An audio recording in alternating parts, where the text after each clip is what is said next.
Welcome, everyone. Today, you will hear key findings and guidance from a new report by the American Psychological Association and ecoAmerica titled Organizations and Climate Action: Accelerating Climate Solutions Through Organizational Change. My name is Amanda Lee. I use she, her pronouns, and I am the Senior Manager of Climate for Health at ecoAmerica. We're so glad you're here today to learn more about how organizations, from workplaces to educational institutes to faith groups, can be among the most powerful engines for climate action at scale. Here is a quick snapshot of what we'll cover today. We'll give an overview of why organizations matter for a healthy climate, the gap between widespread climate concern and action, and how organizations can bridge this gap. Then we will walk through the report's core findings, including how organizational culture supports climate action, the connection between culture change and behavioral shifts, and what climate and sustainability leadership looks like at every level of an organization. We will then offer practical role-specific recommendations from early career employees to senior executives, as well as recommendations for anyone connected with an organization. The report is available for download now, and we'll share the link, and we encourage you to share it with your networks. We're going to hold questions until the end, so feel free to add yours to the Zoom Q&A box at any point, and we'll get to as many as we can later on. This webinar is brought to you by the American Psychological Association and ecoAmerica. The American Psychological Association is the leading scientific and professional organization representing psychology in the United States, with more than 190,000 researchers, educators, clinicians, consultants, and students as its members. APA's mission is to promote the advancement, communication, and application of psychological science and knowledge to benefit society and improve lives. ecoAmerica is a nonprofit that moves society towards climate solutions by engaging and supporting trusted national institutions to inspire and empower their millions of members in local communities across America to visibly act and advocate for ambitious and just climate mitigation, resilience, and restoration. Well, now I'm going to pass it on to ecoAmerica's Senior Research Manager and report co-author, Marryam Ishaq, to begin sharing findings from the report. Marryam. Thank you, Amanda, and hello, everyone. Our new report on organizations and climate action makes an evidence-based case that organizations are one of the most powerful and underutilized levers for accelerating climate solutions. Through culture, leadership, and everyday systems, organizations can drive change at the scale this moment demands. While much of the research reviewed in this report is based on workplace settings, the guidance broadly applies across organizational types and sizes, from corporations and nonprofits to associations, schools, and places of worship.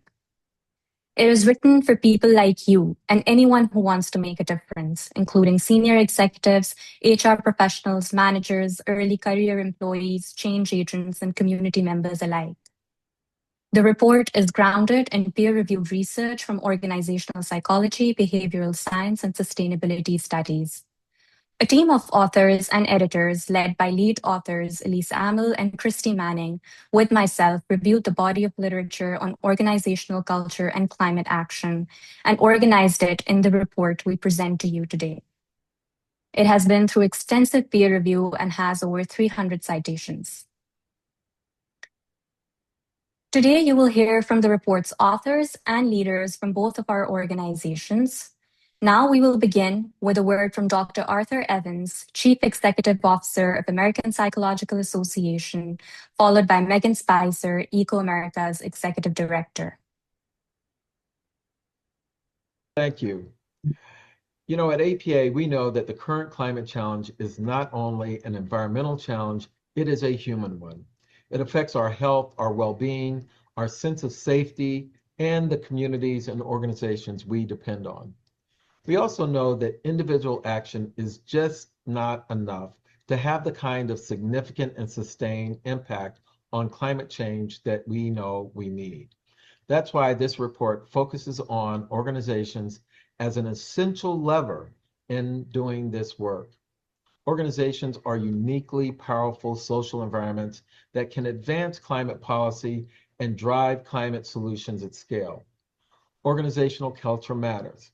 And that's especially where psychological science comes to play, because psychological science can help us shape collective behaviors and attitudes needed for effective climate solutions. We can use psychological science to help create lasting and sustained cultural change. And we can use psychological science to help empower people across all levels of an organization to play a leadership role in this important work. One thing I hope you take away from today's program, and that is that each and every one of us can do something, no matter where we sit within our organizations. APA is proud to partner with ecoAmerica on this important work, and we hope that this report helps leaders like you across sectors apply psychological science in ways that strengthen people and communities and improve the world around us. Thank you, Dr. Evans. Hi, everyone, and welcome. I think that you'll find hope in the report findings, and here's why. Most of the conversation on climate change has been about cost and consequences. Climate solutions have focused on only 3 legs of a 4-legged stool, and that's technology, policy, and politics. Such as scaling up clean energy, offering incentives for electric cars, electing leaders who will champion wind and solar energy. And don't get me wrong, we need all of those things urgently. But here's what ecoAmerica has learned after decades of research and experience, that technology, policy, and policymakers alone is not enough. And it can all stall or backslide if you don't have the will of the people. So people are the 4th leg of the stool. We need a majority of American people to support solutions if we are going to meet the climate challenge with the speed and scale necessary to keep our communities healthy, secure, and thriving for our families. So while federal action on climate backslides, organizations can offer hopeful and durable opportunities for climate progress, and they're less likely to waver across election cycles. So ecoAmerica believes in the power of visible action, action that people can actually see happening around them from voices they trust. And we believe in the power of inviting people into collective action to build momentum, not through a single dramatic gesture, but through thousands of actions, scaling together, becoming the new normal. So that visible action, the collective action, can happen in organizations, businesses, faith communities, universities, health systems, civic groups. These are places where people already gather and trust each other and look for cues on what matters and what to do. They make solutions mean something, and they can experience it through their coworkers or neighbors. Plus, organizations reach over 40% of Americans who are not reachable by the climate movement. So what I like about the report is that it's practical. It's built for leaders that at any level, and it gives them concrete, actionable ways to engage the folks around them. So we hope that organizations can really help to turn their groups into genuine engines for climate progress. So let's get into the findings, including what you can start doing today. Over to you, Marryam. Thank you, Meighen, and thank you to APA for a wonderful collaboration. Now I'll give a brief context to set the stage. Climate change is here and it is escalating. The impacts on our health, our livelihoods, and our communities are already being felt in heat waves, droughts, severe storms, wildfires, and rising sea levels. The urgent question is no longer whether climate change is happening. Rather, it is now how we turn concern into action fast enough and at a large enough scale to matter. Survey data from ecoAmerica tells us that nearly 70% of Americans are personally concerned about climate change, including 36% who say they're very concerned. So why does action lag? Part of the answer is something psychologists call pluralistic ignorance, when we underestimate what people around us actually think. While nearly 7 in 10 Americans are concerned, only about half believe others are concerned, and just 13% think others are very concerned. That's an 18-point perception gap overall and a 23-point gap among those who are very concerned. Think about what that means. Most of us care, but we assume we're in the minority, so we stay quiet. When concern goes unspoken, inaction starts to look normal, creating a spiral of silence, and it is one of the biggest invisible barriers to climate action. The second reason why action is lagging behind is that while individual efforts matter, individual change alone is too slow, limited in scope, and insufficient in scale to address the whole system's emergency of climate change on its own. Large-scale systems around us often make sustainable choices difficult, expensive, or simply unavailable. And structural barriers, example cities that mandate gas hookups to transportation systems built around cars, make sustainable choices difficult even for highly motivated individuals. These systems do more than shape what is possible. They also shape what feels normal. We take cues from the groups and environments around us, our workplaces, professional networks, community groups, and faith communities. When climate action and sustainability are not visibly supported or built into these settings, people forget to act or hesitate even when they care. Climate action requires coordinated collective action that reshapes norms, systems, and incentives. And that's where organizations can play a critical role. This report focuses on the power of organizations as engines of collective action that foster climate and sustainability solutions. Before we go further, I want to ensure we are clear about the definition of organization used in this report's research.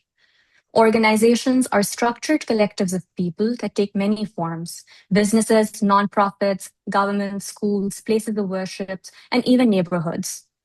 We focused on organizations because they're uniquely positioned to turn individual concern into visible, sustained, scalable action. With more than 170 million Americans in the workforce, workplace culture alone is a powerful lever for scaling climate solutions.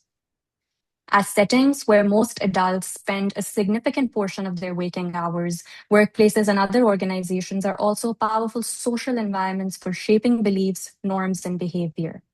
When organizations make climate action visible and central to their identity, they send a clear signal. Concern is widespread, action is expected, and change is possible.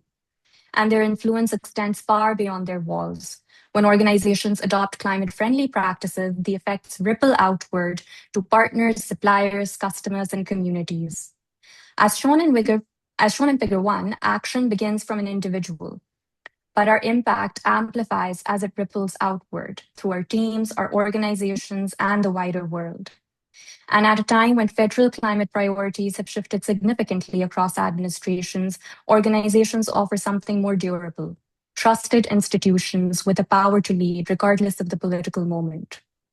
I'll now pass it over to Elise, Professor of Psychology at the University of St. Thomas in Minnesota, and Report's lead author, to talk about organizational culture and climate action.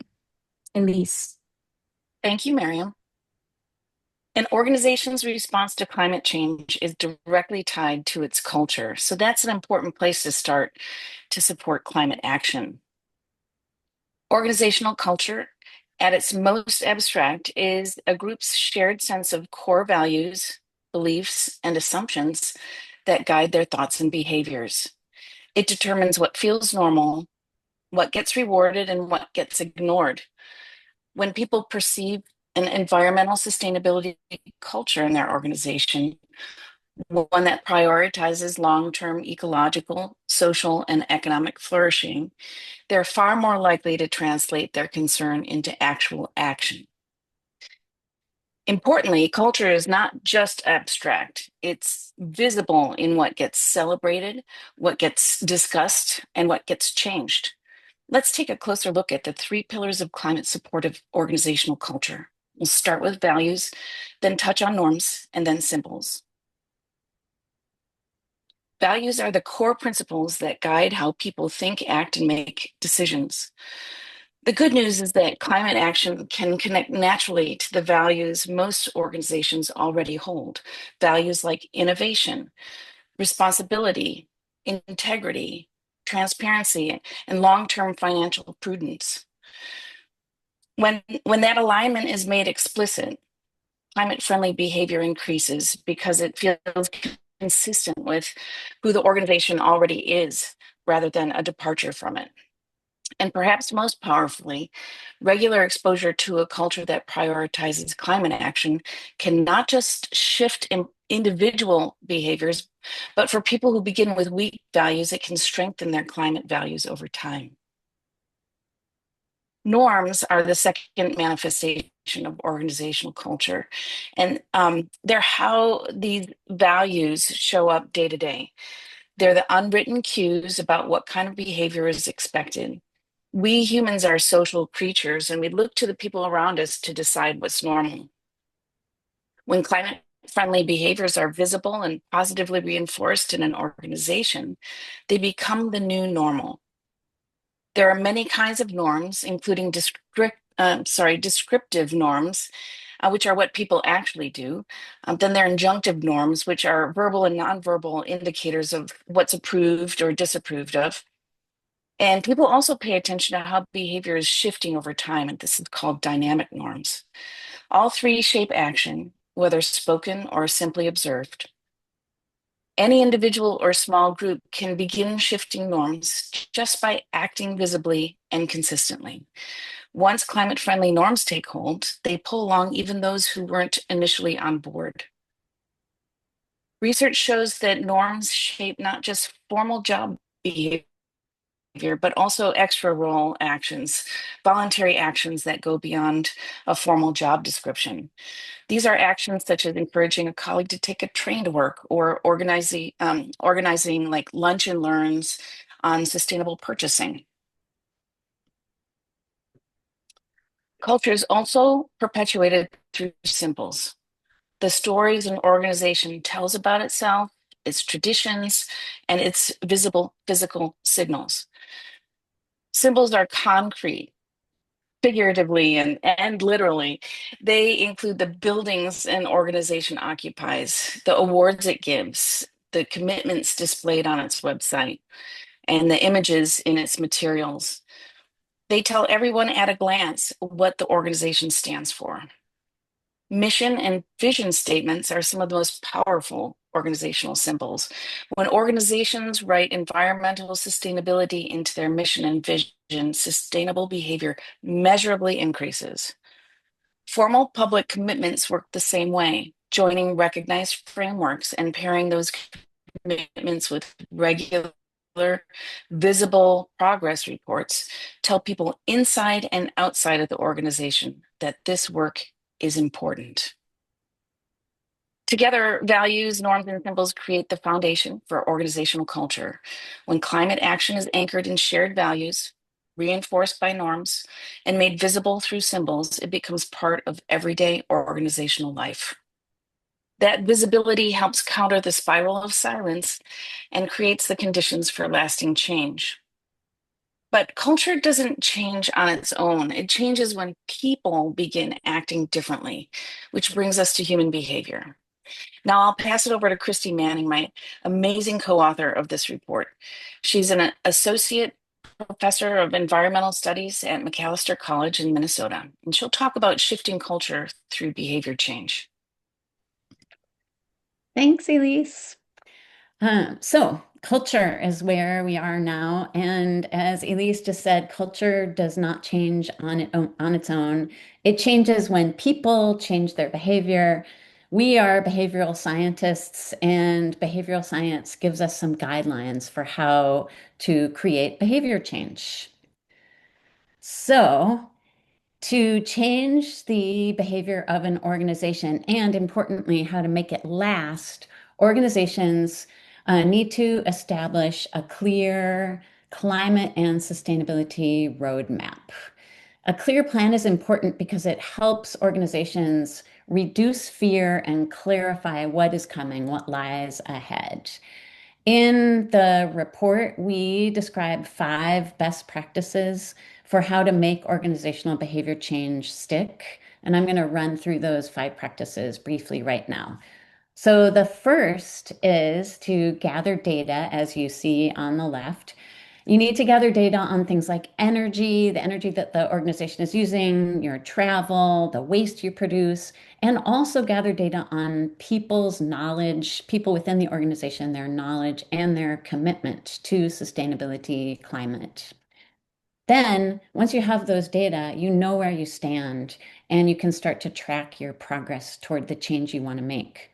The second important practice is to engage diverse stakeholders across departments, across levels of seniority, so that the sustainability plans reflect the operational realities of your organization, and engagement can also help you build broad buy-in.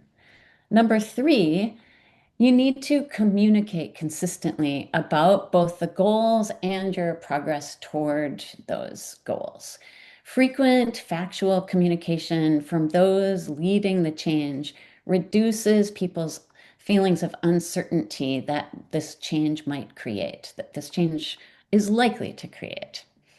Fourth, you need to create the conditions that enable behavior change.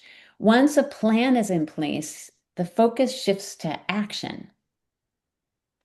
And that might mean we want to conserve resources. It might mean we want to improve our processes, launch new initiatives. We also want to encourage people to get involved. We have lots of ideas on how to enable behavior change in the report. We have 2 tables that include lots of examples of climate actions people can take in different roles and at different levels within the organization. So please refer to the report for enabling behavior change. Finally, and fifth, it's important to institutionalize the change you're making. Sustainability needs to be embedded into the policies, the budgets, the HR systems, so that the progress lasts, even if the champions of the change leave the organization. Institutionalization looks like, for example, an organization-wide purchasing policy that prioritizes lower carbon emissions options, or an HR policy that includes information about the organization's climate goals and talent recruitment materials.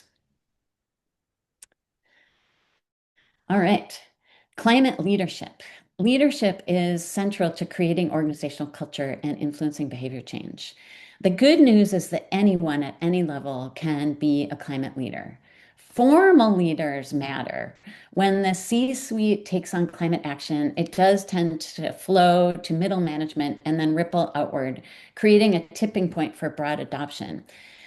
No organization is perfect, but the company interface is often cited as an example of how a CEO, a formal leader, how his ambitious sustainability goals became embedded in the company's products, operations, innovation, and culture.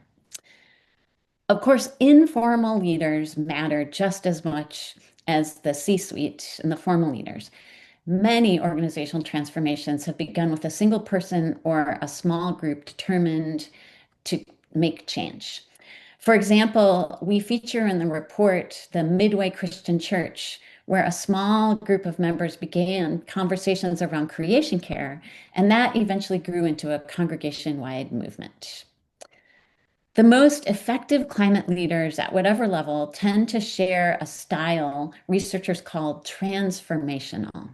They build trust, they articulate a compelling vision, they encourage creative thinking, and they lead with empathy.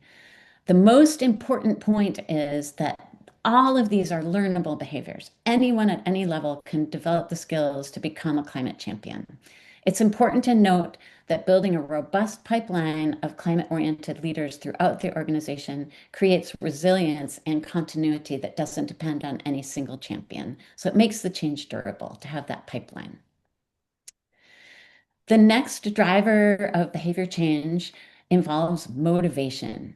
One of the primary tasks of anyone leading an organization toward climate and sustainability solutions is to understand and encourage other people's motivation.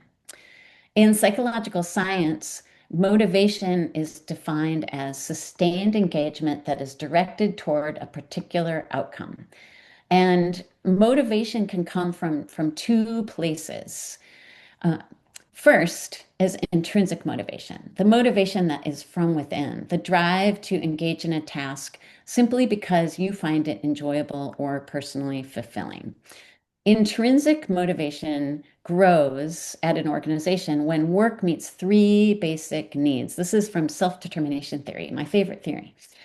The three basic needs are competence, which is I can do this, relatedness, I'm doing this with important others, and autonomy, I'm choosing freely to do this. Of course, external forces matter a lot too. And extrinsic motivation comes from the environment around us, what behavioral science often calls antecedents and consequences. Antecedents are the cues, the defaults, and the prompts that shape behavior before we act. These are things like the availability of safe bike storage or incentives such as free EV chargers. These things shape behavior toward climate protection. Consequences, the things that happen after we act, are the feedback, the recognition, or the rewards that reinforce the behavior after we engage in it. It can be positive feedback on how much energy the organization has saved, or an informal weekly climate champion award. Taken together, both antecedents and consequences powerfully influence climate-friendly actions, especially those that aren't already intrinsically rewarding. It's important to note that motivation is dynamic. People are at different stages of readiness, and effective organizations meet people where they are, providing stage-appropriate support that builds knowledge, confidence, and commitment over time. And that's shown in the figure on the screen. So there are many benefits, co-benefits of climate action. As organizations contemplate whether or not to align their culture with climate and sustainability action, it's helpful to assess both the risks and the opportunities. The report brings forward research that's often overlooked in this decision-making process, which is the co-benefits of climate action, meaning the benefits that are realized beyond the benefit of being part of the climate solution. One benefit is in addressing climate anxiety or climate worry, which is real and rising. The share of Americans who feel alarmed about climate change nearly doubled between 2013 and 2023. Left unaddressed, that climate anxiety weighs heavily on people's well-being and even can affect people at work. Taking climate action helps, however. Meaningful climate action can reduce climate-related distress, strengthening well-being, and fostering a sense of purpose and connection in people. Organizations benefit too. Those that align with employees' climate values attract stronger and more motivated candidates. They improve retention and they deepen engagement. As with the earlier example of the company interface, it's often noted as an illustration of how embedding sustainability into organizational culture can strengthen employees' sense of purpose and their engagement. Conversely, organizations that ignore climate concerns risk disengagement and turnover among those values-driven employees. So if culture shifts through changes in behavior, the question then becomes, what can each of us actually do? And I'm going to pass it now back to Elise to talk through our recommendations in the report. Thank you, Christie. Let's dig into some practical guidance. So the core idea is simple. Organizational transformation can begin anywhere, from the bottom up, the middle out, or the top down, because people within organizations are interconnected in so many ways, particularly in increasingly flat organizations with multiple communication channels. A comprehensive shift toward climate action will require leadership from all of these sources, as shown in the figure you can see on the screen. Organizations that leadership across teams and empower the people with the right expertise to lead specific efforts are best equipped to address a challenge as complex as climate change. Sometimes managers have the capacity to investigate and think strategically, and other times it's the engineers who are best positioned to innovate, and in other cases, the production teams are positioned to make needed changes. So let's start from the bottom up. The report provides detailed recommendations organized by role. Let me just walk through the highlights. So anyone, regardless of title, can lead. Grassroots actors can shape norms through role modeling and everyday conversations. They can spread ideas through informal networks like clubs and lunch groups and share clear information about which actions are most effective at reducing climate impacts. Even small gestures like bringing climate up in the break room or sharing climate resources like in Slack, they can shift norms. And small wins can spill over. One person identifying a climate friendly vendor or bringing good news climate stories to the leadership can build the trust that unlocks bigger top down commitments later. Consider how much of an organization's leaders' time is spent dealing with problems. You will make more progress getting leaders on board for bold climate action if you bring them vetted resources and positive paths forward. Managers are the middle out, and they're the connective tissue. They translate priorities into daily work, and people are far more willing to act when they believe their manager supports them. In fact, managers can encourage individuals to redesign their work and how they do it, which is a process called job crafting, which has many other co-benefits as well. Managers can model sustainable choices. They can support climate literacy by integrating climate into regular communications. They can and they must provide the time and the budget to make changes. And especially in the context of performance conversations, they can give frequent, progress-focused feedback that especially celebrates wins. It's important to note, though, that middle managers already face high burnout. So the goal is to integrate climate into their existing activities, like performance evaluation, rather than add it on top of already full plates. Middle managers can take incremental steps. For example, they can start by discussing and developing one climate goal with each employee during performance discussions. Over time, they can do more, and it will add up.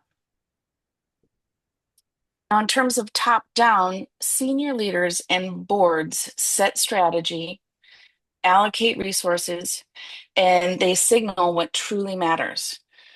They can openly share values, model climate supportive behavior, set and fund clear climate goals, and write climate standards into policy affecting everything from purchasing to buildings to travel. Executives can drive systemic solutions. They have a bird's eye view that allows them to build coalition, coordinate across departments, and drive innovation that no single team could achieve alone. For example, reducing organizational waste requires leaders to coordinate efforts across facilities, procurement, and food services so that the necessary infrastructure is in place before new practices are rolled out. Importantly, leaders must ensure accountability.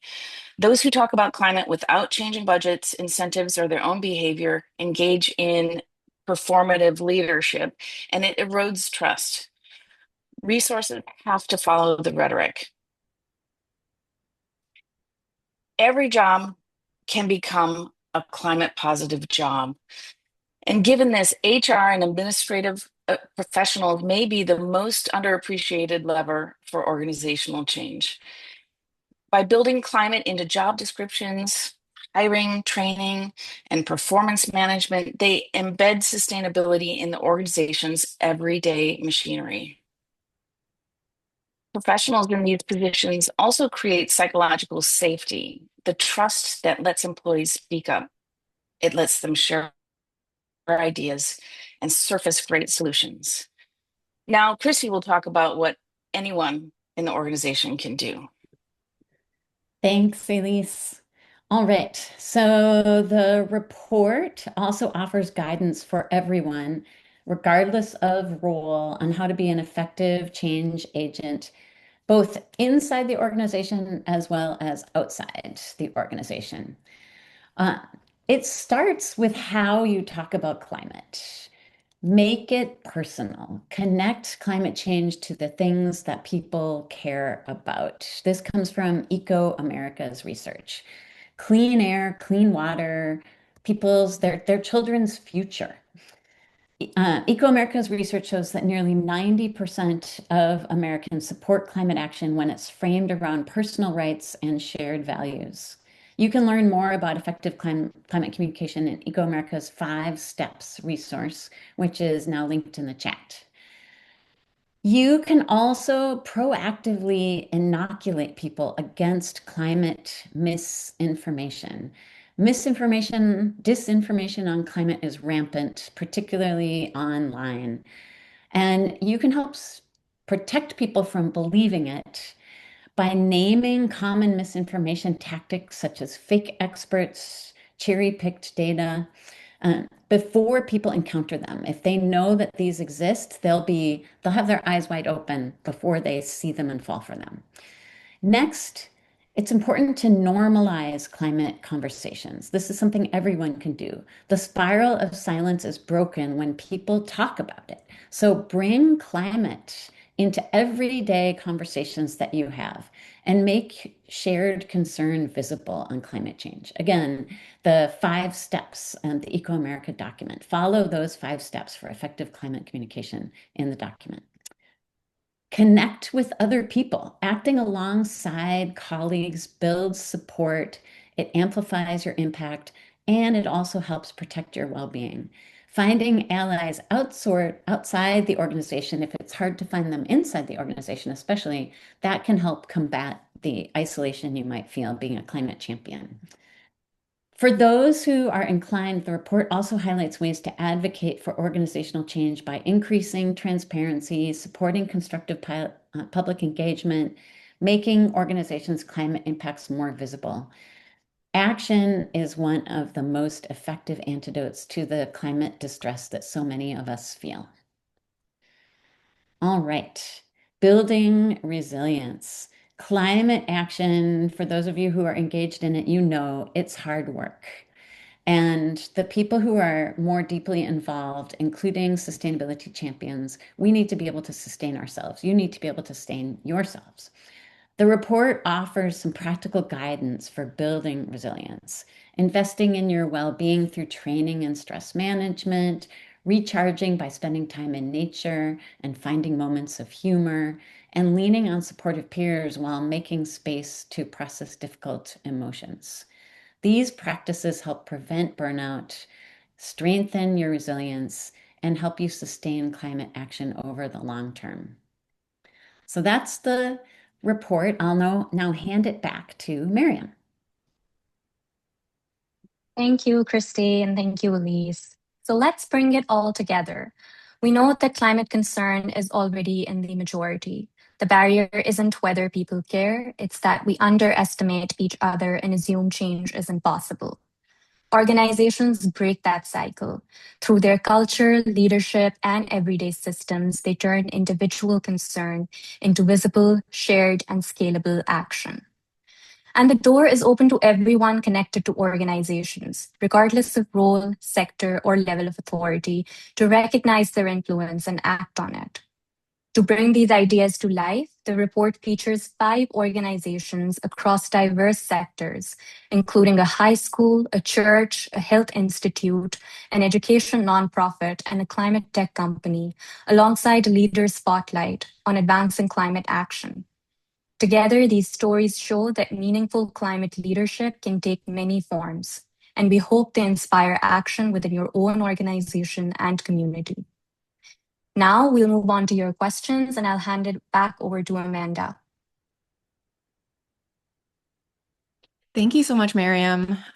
So again, the full report is available now, and we'll be sure to drop the link and share that. We'll now open the floor for some Q&A. I know some folks have been dropping those in the Q&A box throughout. And feel free to continue to do so. We're also pleased today to be joined by Dennis Stoley, Executive Lead Psychologist of the Office of Applied Psychology at the American Psychological Association, who will also help us answer some questions today. To start off with, I'll repeat what I said at the top, but yes, we will definitely be sharing the webinar recording as well as the slides and any other resources after the recording is, or after the webinar is finished.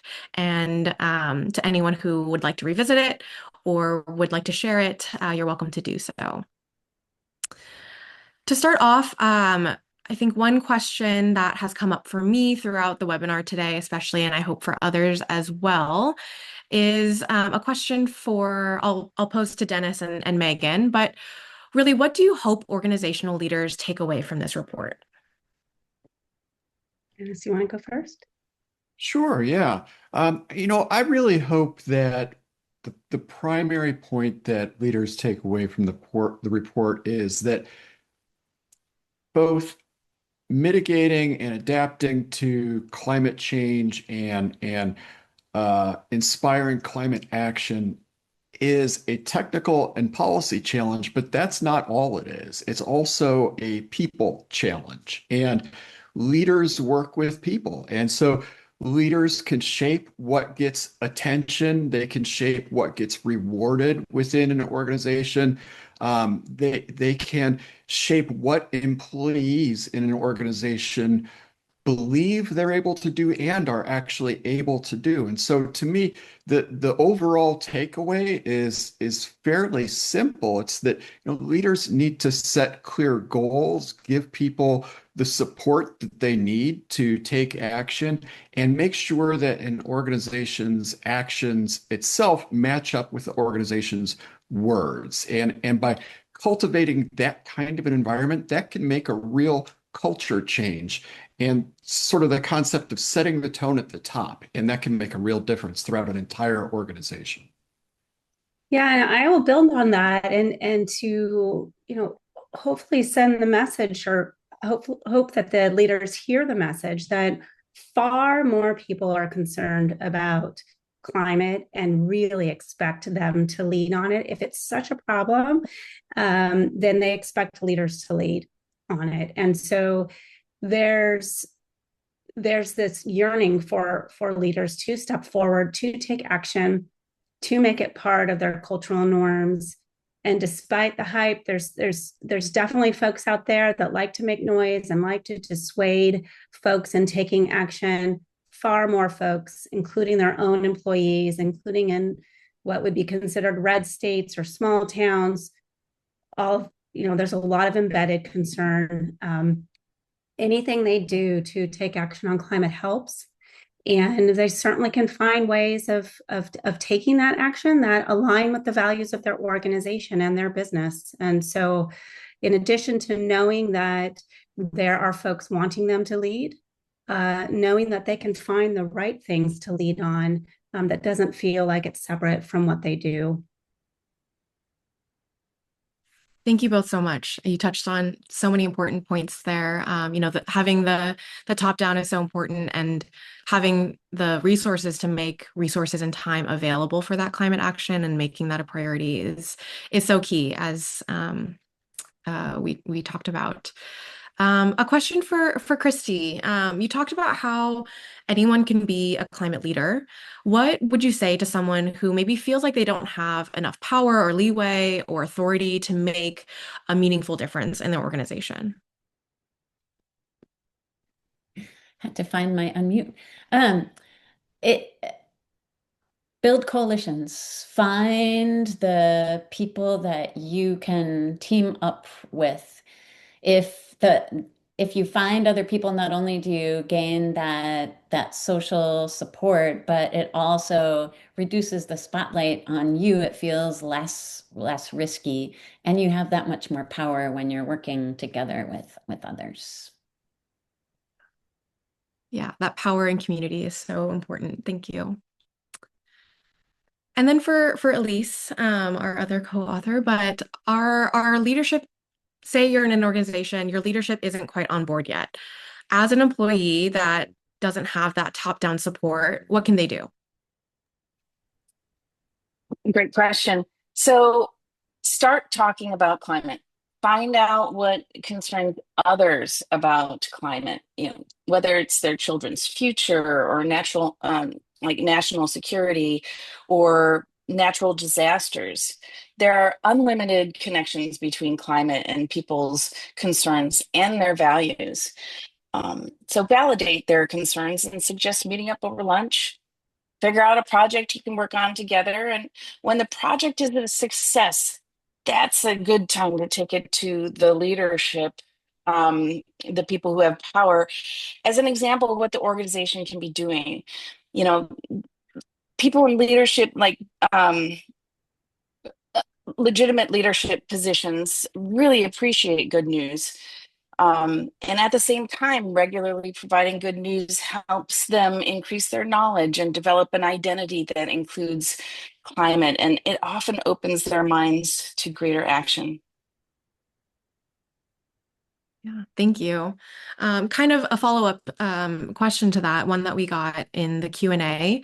So someone is asking, we've kind of talked, and I know there's the illustrative examples in the report, but can we talk a little bit more about what actual actions are being suggested here? So, we know that solving climate change needs more than just individuals, more than individual organizations. It's not quite enough. And especially when we're focused on doing things perfectly, we need everyone doing little things. And so what are some of those that are beyond, recycling, or from an organization putting a recycling bin out? What are those actual actions we can take? Sure. Well, it's going to be different for each person's job in each person's organization. So part of the challenge is actually exactly that, figuring out what is it that would adjust their climate impact. So for some people, it's the resources they use to create a product, and other times it's the resources they're using to travel. Sometimes it's the resources being used to communicate. And more and more it's the use of AI, and whether you're doing it for a really important purpose, or if you're using it to create cat videos. Like, there are so many different things. Like, everything we do every day is connected to climate in some way. And so, like, doing a self-assessment of your work, your job, not whether you're recycling, although it's always good to recycle, but most people's job have serious impacts. Can you do a Zoom call instead of flying to a different location for a meeting? That would be just one basic example. Anybody else want to jump in? But like, I'll jump in to re-emphasize what you just said, Elise, and also to point out that the idea of working within organizations is so that it naturally expands beyond just the individual. Because if one person changes their job, their job is connected to lots of other people's jobs in the organization. And especially if you have an HR department that is prioritizing climate and sustainability, or as CEO, that really ripples through the whole organization, and the impact of the entire organization changes, in addition to it having effects on people, because if they're encountering this and taking this in, strengthening that personal value, there's a higher chance that they're going to go back out into the world and do these things in their home communities, in their houses, in their churches, wherever. So that's the idea behind this, is to keep it not in the individual, but to percolate it far beyond. and I would just re-emphasize that people who are in managerial or supervisory positions actually possess a lot of leverage to make changes throughout the organization, because if you as a manager or supervisor empower everybody who works with you to innovate, even if it makes making a mistake possible. You have to be willing to have some bloopers in there, so that people will take some risks and do innovative things.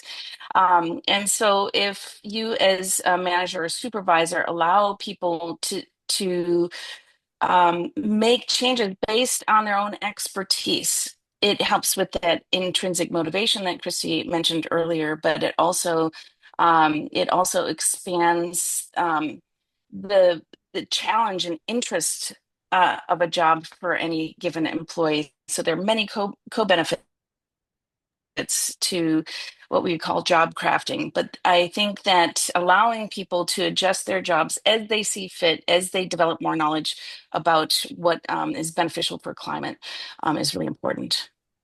Further to what Elise was just saying, one very concrete action that people who are in management roles can take is many workplaces have systems where you set up goals.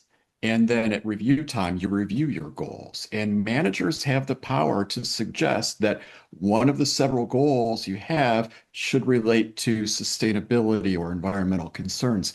Now, the specifics of that goal, as Elise was saying, are going to change depending on whether you are manufacturing widgets or selling financial services. It may look very different, but that's something a manager would know about and be able to help people craft appropriate goals for that. And once those goals are in the system and they're going to be forced to be discussed at a later point in time, that adds yet another layer of motivation. And to Christie's point, kind of spreads the effort out across many people. Mhm. Yeah, thank you all. Those are really interesting to think about. What kind of came up for me listening to you all is incorporating this kind of climate lens to everything you do. And once you start practicing it in one place, it does ripple out with the individual to all these different areas, and it ripples out to other individuals as well. Meighen. I think that anyone, no matter if they're an individual or they're an organization, can save energy. I mean, that is a climate action. People can make their homes and their buildings more efficient. It's surprising how much energy is wasted by, leaky buildings, that drafty buildings. And by saving that energy, you're saving money as well. So we always talk about that as a first step. And it doesn't require permission, really. Everyone wants to save money. And we're not talking about sacrifice. I mean, there's so many more efficient, high efficiency computers. There's a high efficiency, any kind of office equipment, refrigerators and so forth. Things can be better for you, and you can be saving money. So that's one thing I would say that is universal to all, because folks are having a hard time with affordability right now. And these are some of the things you can do, even if you have a tiny budget or no budget at all.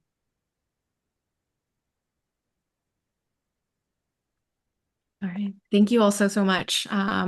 We have just a couple more minutes here, but I love this question from an attendee, and I think anyone can jump in here. But how can we support our people's mental health, especially when it feels like our individual actions can't possibly be enough when the country and capitalism is doing so much in terms of use of fossil fuels? Specifically, how would you support a person who was feeling this? What would you say to them?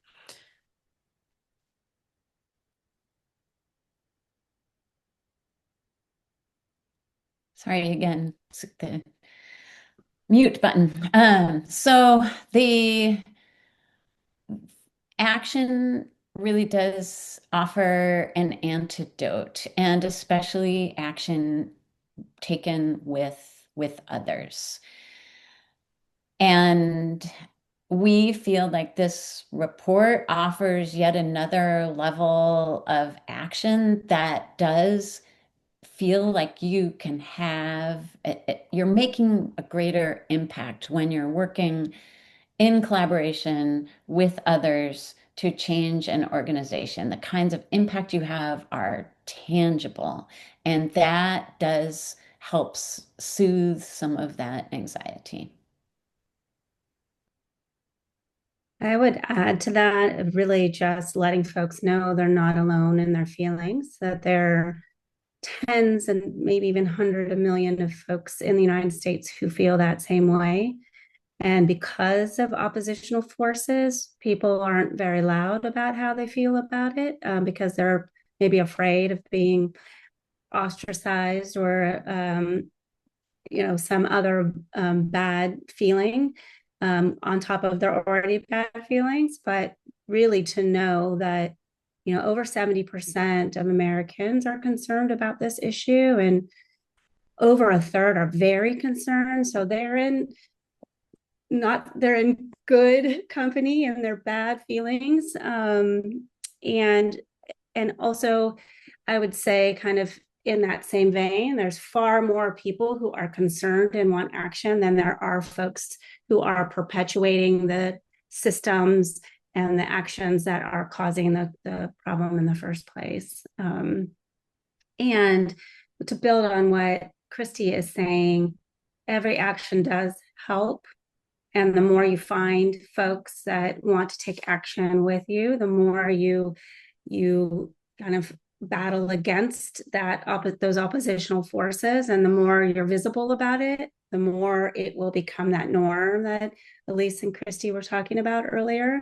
And the more it becomes a norm, the less power these politicians and companies have in perpetuating, again, the kind of pollution and practices that are deepening our crisis. Thank you both. I think to round us out, kind of bringing us back to maybe the basis of this report in its essence, but a question for Dennis from the APA standpoint. Probably when people think about climate change and sustainability, psychology might not be the first discipline that comes to mind in terms of combating this. So why is psychology important in this space, particularly when it comes to helping organizations turn that climate concern into action? Well, I think that Elise and Christie have done a wonderful job here in this webinar of illustrating just exactly that. There's no doubt that climate change is a challenge that requires technical solutions, but those solutions need to be accepted by people. They need to be used by people on a sustainable, ongoing basis. And that's where psychology can really make a contribution. And we study motivation, we study decision making, we study leadership, we study social norms, organizational culture, all of these things that facilitate ongoing behavioral trends. And so understanding why people who care but don't always act have that inconsistency, and then being able to help them, not force them, but help them correct that inconsistency is what psychology is all about. So for those who think, don't make that connection right away, actually, psychology is the exact right place to be. All right, with just a few minutes left, I will pass it back to Marryam to close us out. Thank you, Amanda. We had a great set of questions today. And while we need to move on due to time, we want to make sure none go unanswered. So if we didn't get to yours, please reach out to research@ecoamerica.org, and we'll be happy to help and follow up. We encourage you to visit our research page. Don't forget to subscribe to our Climate for Health newsletter and for the latest news and updates. We have also dropped these links in the chat. Thank you so much to our speakers, and thank you all for joining us today. We look forward to supporting your leadership. See you soon.